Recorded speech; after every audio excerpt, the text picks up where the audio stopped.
Praise the lord. ఈరోజు దేవుని వాక్యము 1 కొరింథీ 14:1 ప్రేమ కలిగి ఉండుటకు ప్రయాసపడుడి అని వాక్యం సెలవిస్తుంది.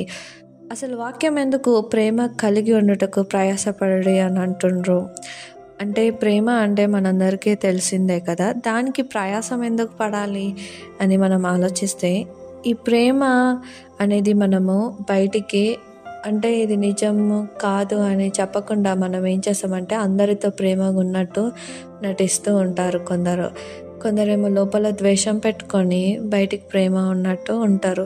కొందరేమో మంచిగా మాట్లాడుకుంటూ ఉంటారు, కానీ వారి లోపల అసలు ప్రేమ అనేదే ఉండదు.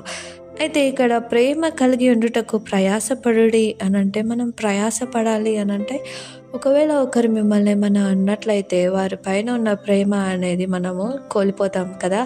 మరి ఈ విధంగా కోల్పోయినప్పుడు మనం ఈ వాక్యాన్ని చదివినట్లయితే ప్రయాసపడుడంటే అదే ప్రేమని మనము కలిగి ఉండాలి అని, కలిగి ఉండేటట్టు మనము ప్రయాసపడాలి. ఎందుకంటే ఒకవేళ వాళ్ళు తప్పు చేశారు కాబట్టి మన మనసులో వాళ్ళ పైన ప్రేమ పోయింది. అదే మనం తప్పు చేసినప్పుడు దేవునికి కూడా మన పైన ప్రేమ పోతే ఏ విధంగా ఉంటుంది మన పరిస్థితి ఆలోచించిండ్రా ఒకసారైనా?